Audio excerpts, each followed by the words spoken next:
February 3rd, 2017. The chair recognizes the gentleman from Virginia, Mr. Garrett, for 30 minutes.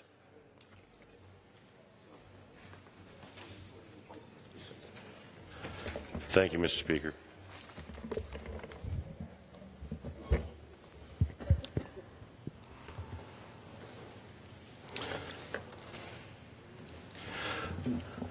Mr. Speaker, over Thanksgiving I had the amazing opportunity to accompany some impressive individuals and thought leaders from the Freedom Research Foundation on my own dime and my own time into Iraq and northeastern Syria.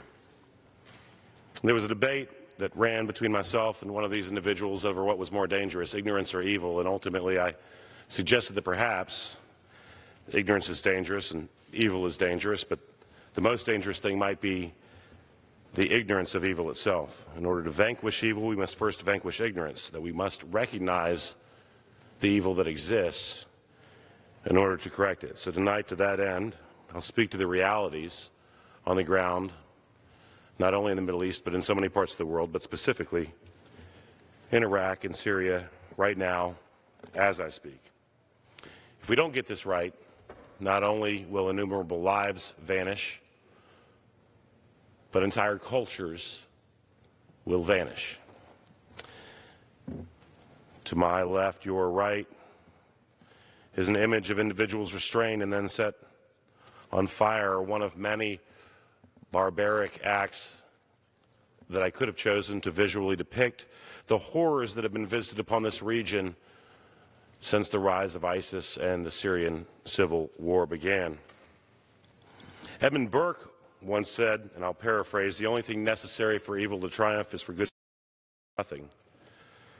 I might submit that the only thing worse than doing nothing is doing the wrong thing, and all too often in the Middle East, Western governments' policies are some combination of the two, nothing and the wrong thing.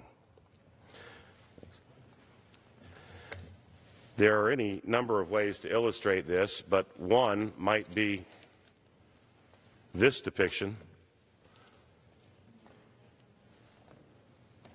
of an individual who was actively committing atrocities against their fellow man and who was later welcomed into a Western nation as a refugee. That he went through a vetting process and was deemed to be a refugee from the very horror which he perpetrated is an anecdotal but very real evidentiary indicator of the fact that sometimes governments get it wrong.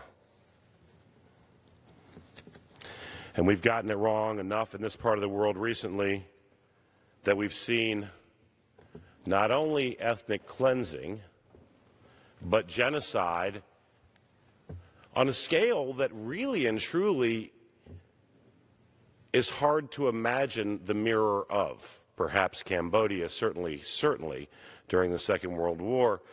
In fact, I spent the better part of a year living in a tent in the former Yugoslav Republic of Bosnia because of ethnic cleansing and genocide. But let's put this in light.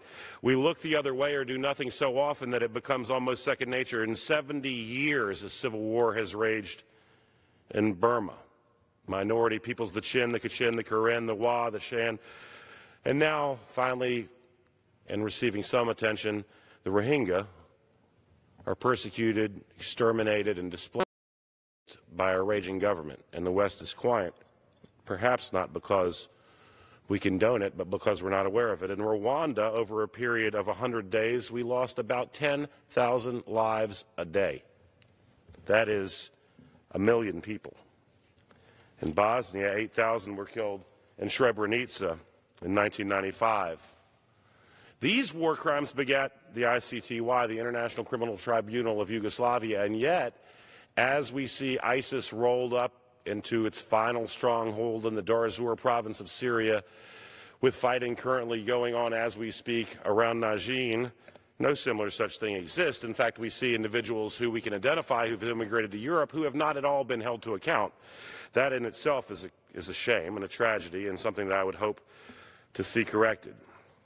But in Syria and Iraq, not only have we done nothing, we've gotten it wrong. We gave roughly $1 billion to the Free Syrian Army. Components of the Free Syrian Army included Jabhat al-Nusra, which was essentially al-Qaeda. We've now armed and funded al-Qaeda to fight ISIS. Components now of anti-regime forces like al-Sham, which has been co-opted by an expansionist, arrogant, hostile, evil Turkish leader named Erdogan.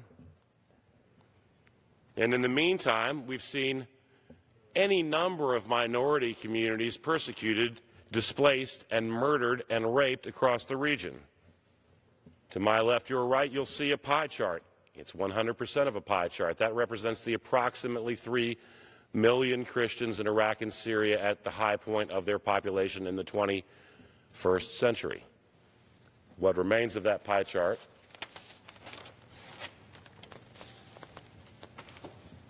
is that. 7 million human beings displaced, raped, murdered, tortured, etc. And we've done nothing, truly, to effectively stop this.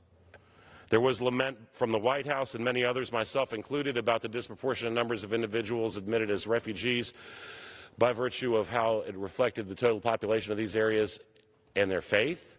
But the answer is not to remove Christians or Yazidis or Circassians or Armenian minorities from Iraq and Syria. It's to create a circumstance where they can live in their homes safely without fear. And yet we haven't done that. 2.7 million, ballpark, again, you can go CIA, World Factbook, or any number of sources. That's 3 people displaced, killed, etc., roughly, for everyone in Rwanda. That's 325 people displaced or killed for everyone in Srebrenica. And we sit. And our foreign policy seems to be driven oftentimes by whatever the largest interests at play are. We're much more concerned with what the Russians are doing, with what the Turks are doing, with what the Iranians are doing. I could say what the regime was doing, but I've already mentioned the Russians. And I understand that from a geopolitical sort of big picture scale, but I would submit the following, Mr. Speaker.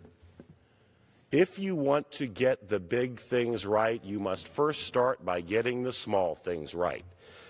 If you want to understand what's going on in the world and get it right for tomorrow so that we can prevent this sort of suffering and inhumanity in the future, then you must first find those who share your values and align with them today. What are these atrocities that have been committed, specifically against the Christian community, but not exclusively, against the Yazidi community, against Shia or Sunni, depending upon who had the upper hand, where, and when? Crucifixions? There's a cottage industry in kidnapping and ransom. At one point, over 200 Christians were kidnapped and ultimately ransomed off for millions of dollars, which then went to fund the very entities that kidnapped them to begin with. And when things didn't move quickly enough, Mr. Speaker, 3 innocent people were murdered. Just to make a point, we didn't hear about it on the nightly news. We see a displacement and an ethnic cleansing taking place, particularly in Iraq, where collaborators search through titles and then find a cousin and then take a deed and sell it to someone who's been selected by entities who seek to change the demographic makeup of an area who's of a particular faith.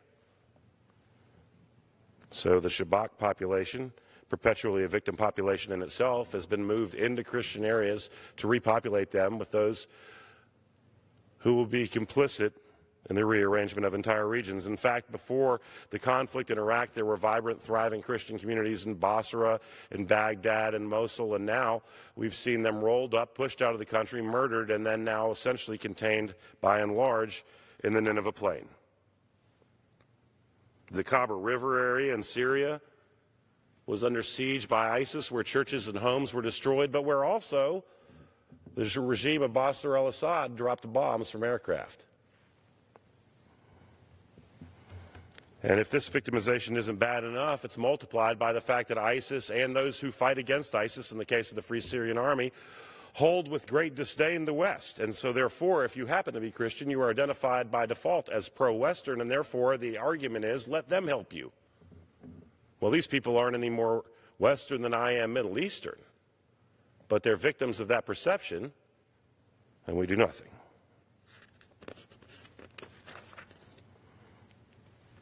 So we know that minority groups have been victimized by Sunni extremists, ISIS, Shia extremists, Hezbollah, radical elements of the PMU, the Hashd al-Shabi, by the Free Syrian Army, by Turkey and their co-opting of some of these very elements, by Russia and by the regime, who not only drops chemical weapons on those who oppose them in regime-controlled areas, but also in areas that are not.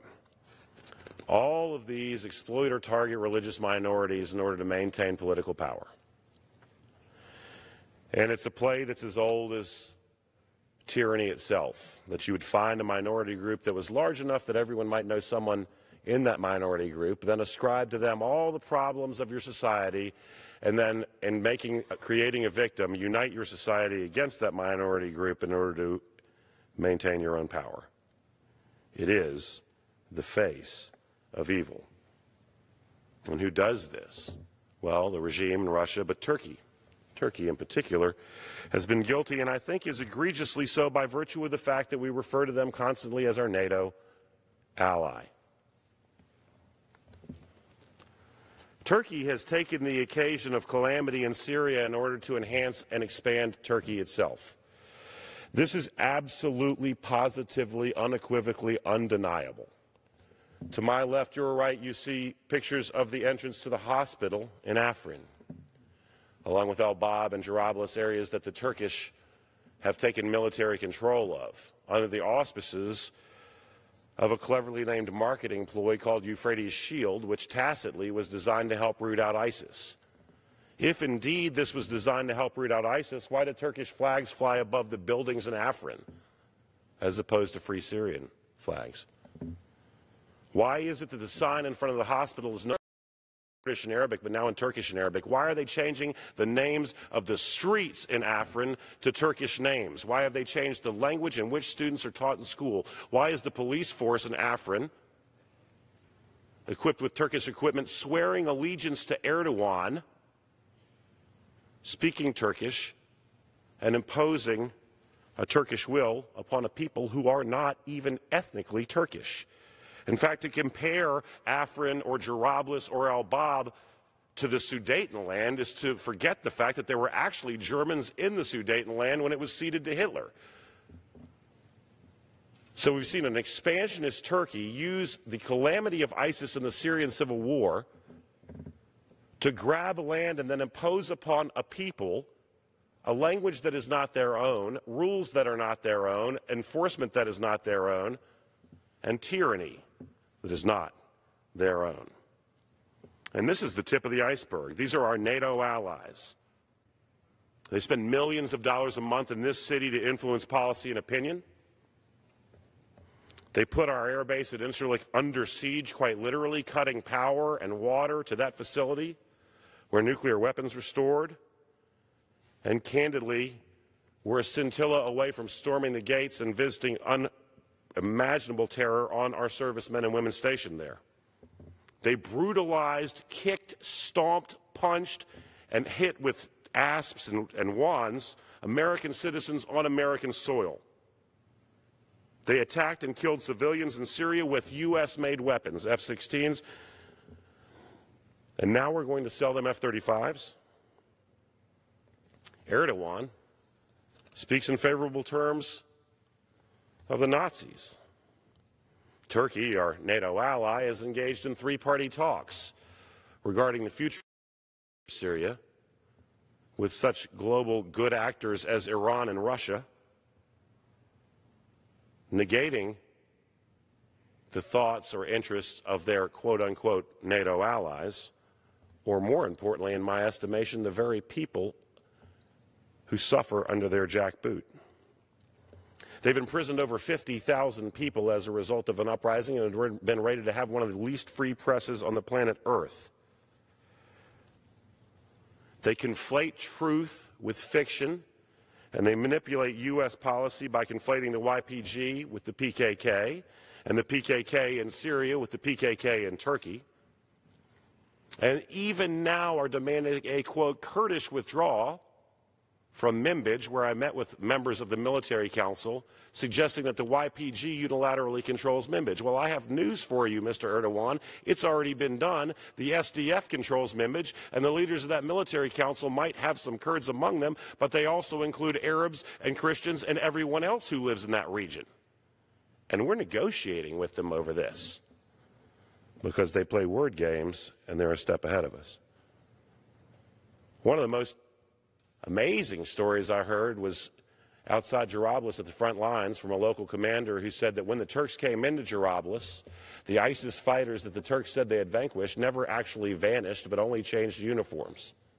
In fact, where I stood, machine gun fire had impacted that same very day from forces of the Free Syrian Army who sat about 3 kilometers in front of the Turkish military base on that side of the line. In other words, and I can tell you this based on my time in a uniform, if Turkey didn't want them to be there, they wouldn't be there. And what was ISIS that Turkey said they would vanquish is now the same people in different uniforms, Turkey spreading the same sort of terror.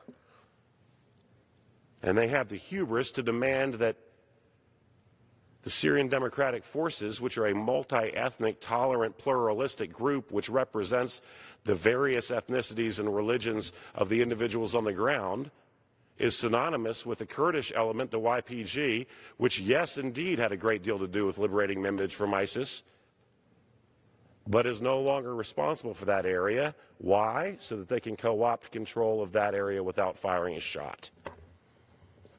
And I can assure you of this. The people there are rightly afraid. And as if Turkey wasn't bad enough, Mr. Speaker, Iran. We, the United States, withdrew from Iraq to maintain a political promise, thus creating a vacuum, and everyone knows that power abhors a vacuum. And so when that vacuum was created, the Iranian regime took advantage of years of exploitation of Shia in Iraq by Sunni and the Hussein and Ba'athist administrations, and essentially flipped the script. Now, there are people in Baghdad who are working very hard to get this right. We have friends in Baghdad, but Iran is working as we speak to undermine this fact. They promote and fund ethnic cleansing. They help to move properties where Christians or other minorities have been displaced into the hands of other groups, which will change the composition of the area, thus allowing them greater ease in control. They've killed, maimed, injured innumerable of our brothers and sisters, Iranian weaponry on the battlefield in Iraq. And then there's the regime in Russia. So many people suggest that perhaps in the Middle East, in Syria in particular, there are no good guys. Well, there are. And the regime in Russia have sought to play this to their advantage. Make no mistake, the Russians don't care so much about the Assad regime as they do about a warm water port of the Mediterranean, which has been a dream in Russia since the Tsars. Transit to the Atlantic through the Mediterranean without the need to cross the Bosphorus out of the Black Sea. But they've also weaponized religious leaders against their own people, essentially creating circumstances wherein if bishops and patriarchs told the whole story about what was happening to their flock on one side of an imaginary line, they might endanger their flock on another. They've bombed not only their own civilians, but the Khyber River Valley in areas. And they do this because we don't understand exactly what is being done. So we've identified the problems, but what are the solutions? Long-term solutions mean getting the little things right first. To get the little things right, we have to find the people who share our values, and they do exist. What can we do to this end? In Iraq, I think recognizing the KRG as a self-governing sub-entity of a greater Iraq. Their legitimacy, and then fostering and encouraging their devotion to pluralism. We talk about atrocities committed. It's interesting how many times I heard the story of 1 million Christians murdered at the hands of the Ottoman Turks having contracted the Kurdish population in 1915. And so the Christians said when the Iraqi government forces pulled out from in front of the Christian towns, particularly in the Nineveh Plain, and left them exposed to the rise of ISIS, they just knew that no one would help, because the Kurds had not been their friend 100 years earlier, and yet it was these Kurds who stepped in and stopped ISIS at least long enough for people to flee with their lives. And so this commitment to religious minorities, to other minorities, is perhaps bred of the fact that the Kurds themselves within the greater nation of Iraq are a minority. But I'm not terribly concerned with where it comes from. I am more concerned with what the result is. And so if there is a commitment to tolerance anywhere that's been demonstrated on the ground in Iraq, it's in the sub-region of Iraqi Kurdistan. This is a shared value. These are people with whom we can work. We should insist that Iraqi authorities and the central government in Baghdad adhere to their own constitution. What do I mean by that? Well, in the Iraqi constitution, there's a revenue-sharing agreement that creates a federalist system by virtue of funneling monies to areas based on population, etc. And for years on end, this very money was lorded over the Kurdish regions in order to demand compliance. And again, I'm not advocating for an autonomous Iraqi Kurdistan. I'm advocating for a self-administrating sub-entity of a greater Iraq. But if we're going to help the Iraqis, we need to demand that they actually follow their own constitution, because they're right now weaponizing it against the very people that they purport to serve. We should direct U.S. aid in any form that is administered to the government at the closest level to the people. Decentralized aid. Thomas Jefferson once said, the government closest to the people governs best, is most easily held to account. Too often American aid is pilfered along its way from the United States through a central government to a regional government to a local government or entity. Find the good guys, send it straight to them. How do you do this? Well, within these subregions, we can find other subregions. For example, Nineveh Plain in Iraq. I've spoken with Prime Minister Barzani, with the Interior Minister, with the Finance Minister. Entire communities, literally towns and cities, pushed free of their generational inhabitants that could come back and create a bastion of tolerance and diversity inside of a region that knows far too little of both. And so the establishment of a Nineveh Plain Council and the directing of aid to that Nineveh Plain Council, not as an independent entity of the nation of Iraq or from Iraqi Kurdistan, but there within a federalist construct, would be siding with those who share our values to create outcomes that are consistent with our values. And let me articulate briefly on what those values are. That all people are created equal and endowed by their creators with inalienable rights, and among these are life, liberty, and the pursuit of happiness. Now, if I could spend 11 days in the United States of America and hear Jefferson and Locke and Hobbes and Madison and Mason quoted nearly as often as I did in north and eastern Syria or northern Iraq, I'd think we were getting civics and history right. But these common values are what we'll build a sustainable and peaceful future on. Support concrete steps to establish a true multi-ethnic, multi-religious, pluralistic government in Iraq. The framework exists. So, for example, if Iraq is the United States, then Iraqi Kurdistan is California, and the Nineveh Plain is Los Angeles. And separate between these entities into the appropriate realms those governance structures of each. In other words, the political leaders shouldn't be making religious decisions. The religious leaders shouldn't be making political decisions. The economic leaders shouldn't be making security decisions. The security leaders shouldn't be making economic decisions. This isn't Tom's idea. These folks have figured this out. What we're not doing is helping them get it right. Again, if Iraq is the United States, then the KRG is California, and the Nineveh Plain is Los Angeles. Get Los Angeles right, it'll help California. Get California right, it'll help Iraq. And the same can be said in Syria. What does right look like? Again, repeatedly, people coming to me saying, well, Mason said, Madison said, the Declaration said, the Constitution said. The SDC, the Syrian Democratic Council, governs north and eastern Syria, again, just like a state government might govern a sub-entity of the United States. There's not some desire for independence from Syria, but instead for a greater Syria that respects basic human rights and freedoms. These are American values and ideas. And it's not just the SDC in North and Eastern Syria. They have separate councils in every single town. And these councils look like the towns. If a population of Circassians exists, then Circassians have representation. There are more women in leadership positions by proportion in North and Eastern Syria than there are in the United States House of Representatives. The Turks tell us that North and Eastern Syria, the Syrian Democratic Council, is a sub-entity of the Kurds. The Turks are lying. Let me tell you what the Syrian Democratic Council looks like. It looks Arab, it looks Kurdish, it looks Christian, it looks Yazidi, it looks Circassian. It looks like a man. It looks like a woman.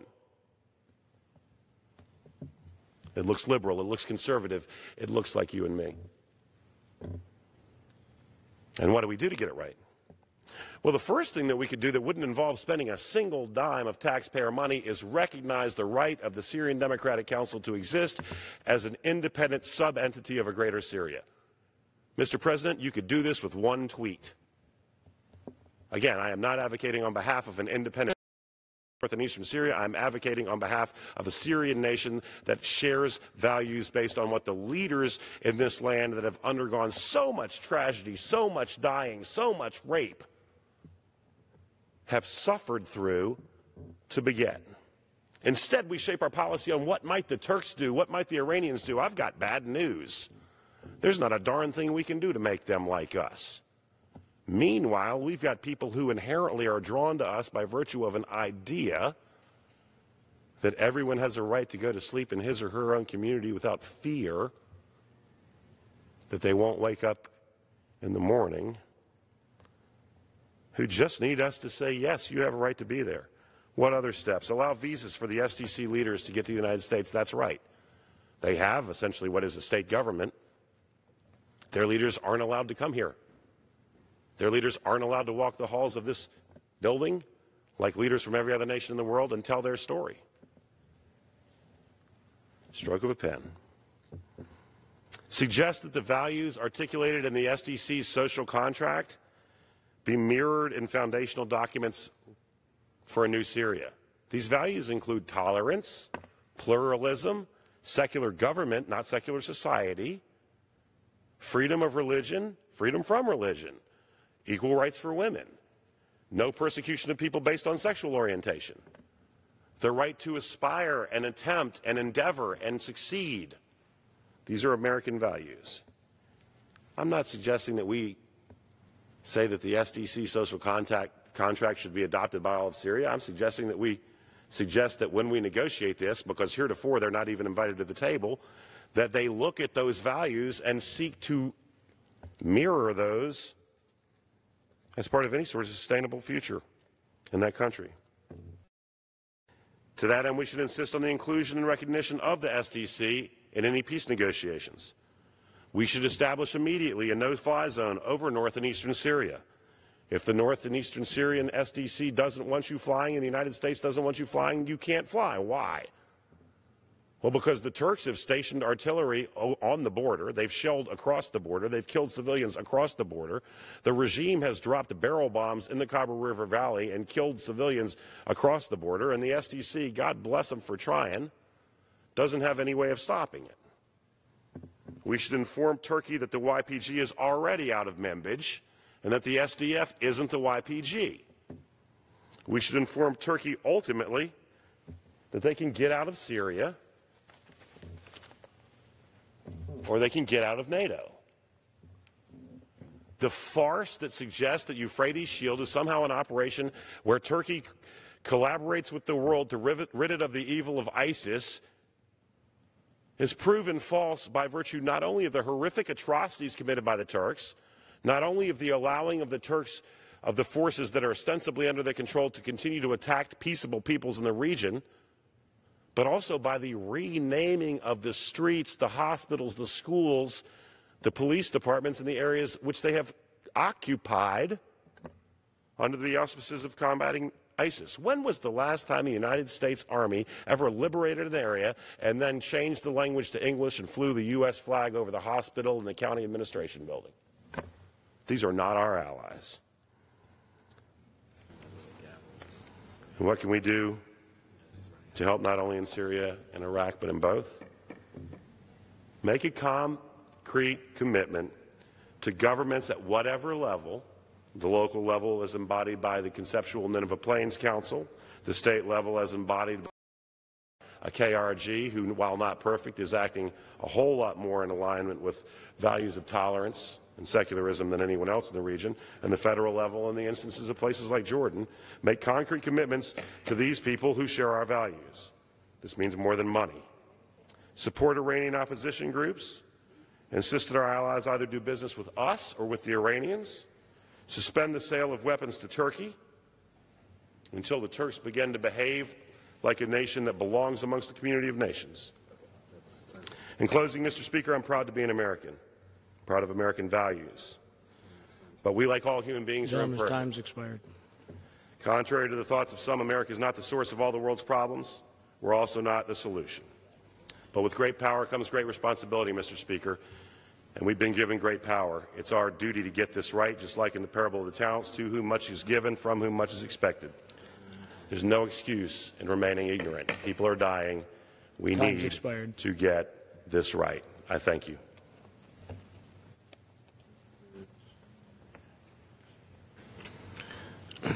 Does the gentleman have a motion? Yes, sir. Mr. Motion to adjourn. The question is on the motion to adjourn. Those in favor say aye. Those opposed, no. The ayes have it.